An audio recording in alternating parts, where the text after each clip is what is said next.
نبی پاک علیہ السلام فرماتے ایک شخص نے زمین بیچی، دوسرے نے خرید لی. جب وہ خریدنے والے نے اسے کھودا تو اندر سے خزانہ نکل آیا. مجھے بتاؤ خزانہ نکلے تو لوگ چھپاتے نہیں پھرتے، لوگ تہ کے اندر نہیں لے کے جاتے. وہ خزانہ نکل آیا. اس نے کیا کیا؟ وہ لے کے اس شخص کے پاس چلا گیا جس سے اس نے زمین خریدی تھی. کہنے لگا یار تیری زمین سے خزانہ نکل آیا، میں نے زمین خریدی تھی، خزانہ تو نہیں نہ خریدا تھا. یہ ذرا دیانت کا عروج دیکھو، تقوی کا نور دیکھو. یہ دیکھو باطن کیسے تھے لوگوں کے.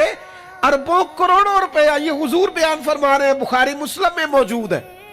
کریم فرماتے ہیں اس شخص نے جا کے کہا بھئی میں نے زمین خریدی تھی، خزانہ نہیں خریدا تھا، لہذا یہ تیرا ہے. وہ بھی رب کا بندہ تھا. کہنے لگا میں نے نا زمین بیچی تھی اور جو کچھ ہے وہ سارا ہی بیچ دیا تھا، لہذا نکل آیا تو تیرا ہی ہے. میرا ہوتا تو جب میرے پاس تھی تب نکلتا، لہذا تیرا ہی ہے. دونوں میں بحث ہونے لگ گئی. وہ کہتا ہے تو رکھ، وہ کہتا ہے. آج کل کیا ہوتا ہے، وہ ذرا مہنگی ہو گئی نا، سڑک گزر گئی، کہتے ہیں مکر جاؤ. زمین ذرا مہنگی ہو گئی ہے، کو تھوڑا ریٹ اور لگ گیا، خزانہ نکل آیا. حضور فرماتے ہیں وہ دونوں ایک دانا کے پاس گئے اور جا کے کہا یار یہ مسئلہ بن گیا ہمارے لیے، خزانہ نکل آیا زمین سے، تو اب میں اسے کہتا ہوں تو لے واپس، چونکہ تیری زمین سے نکلا ہے. تو یہ کہتا ہے میں نے زمین بیچی تو خزانہ بھی بیچ دیا. وہ دانا کہنے لگا تمہاری کوئی اولاد بھی ہے؟ ایک کہنے لگا میری بیٹی ہے، دوسرا کہنے لگا میرا بیٹا ہے. کہنے لگا دونوں کی شادی کر دو اور خزانہ دونوں کو دے دو. اور میرے بھائی جب حضرت شیخ ابو الحسن ایک درویش تھے مصر میں، ہر روز دعا مانگتے تھے یا اللہ تاجر کی ان 2 بیویوں پہ رحم فرما، یا اللہ اس تاجر کی 2 بیویوں پہ رحم فرما. لوگوں نے کہا حضور یہ کیا معاملہ ہوا؟ فرمانے لگے یہاں مصر میں ایک تاجر رہتا تھا، اسے اکثر و بیشتر تجارت کی غرض سے ملک کے شام جانا پڑتا، تو اس نے سوچا وہاں نکاح نہ کر لوں. اس نے وہاں نکاح کر لیا.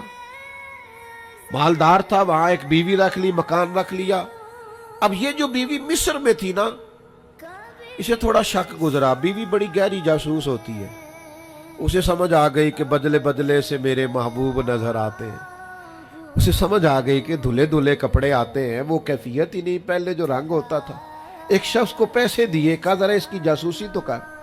شیخ فرماتے ہیں وہ ملک کے شام پہنچا، اس کے پیچھے پیچھے وہاں جا کے اس نے واپس آ کے خبر دی کہ تیرے شوہر نے تو نکاح کیا ہوا. لیکن اتفاق کی بات یہ کہ اس دفعہ جب یہ سفر سے آیا تو شدید بیمار تھا.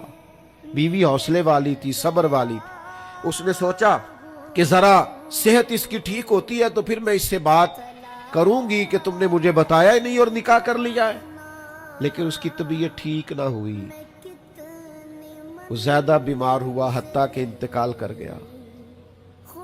اولاد کوئی نہیں تھی. اس بیوی نے عدت گزاری اور پھر جتنی جائیداد تھی اس کا وہ حصہ جو دوسری بیوی کا بنتا تھا وہ سارا اونٹوں پہ رکھا اور مصر سے لے کر شام پہنچی اپنے بھائیوں اور عزیزوں کے ساتھ.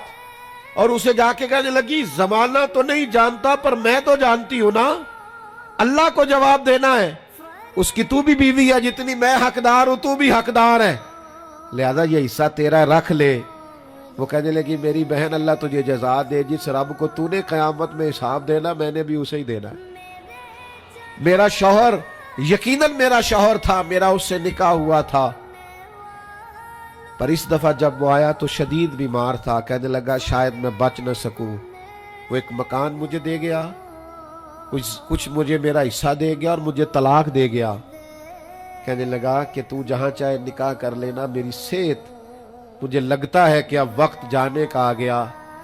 کہنے لگی بہن چونکہ مجھے طلاق ہو گئی تھی اب میں اس میں سے حصے دار.